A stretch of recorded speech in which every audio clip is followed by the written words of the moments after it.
கர்த்தருடைய பரிசுத்த நாமத்துக்கு ஸ்தோத்திரம். இன்று நமக்கு அருளப்பட்ட தேவ வார்த்தை சங்கீதம் 19:7.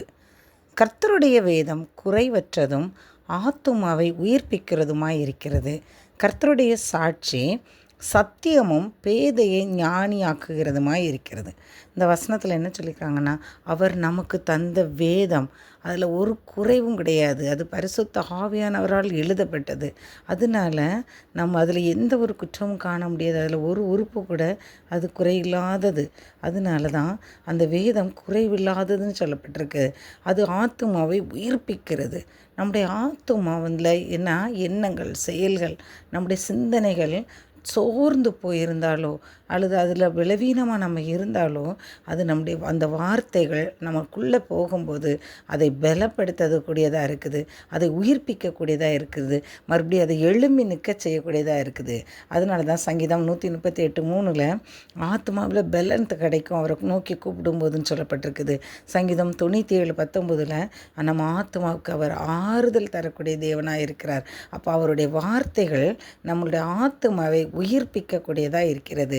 கர்த்தருடைய சாட்சி சத்தியமானவை. அவர் உண்மையுள்ள தேவன், அவர் பொய்யுரையாத தேவன்.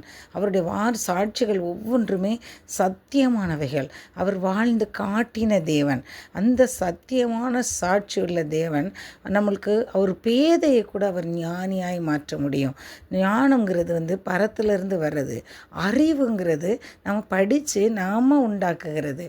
அப்போ அறிவுக்கும் ஞானத்துக்கும் வித்தியாசம் இருக்குது. ஆனால் ஞானம் இல்லாமல் நம்ம அறிவடைய முடியாது.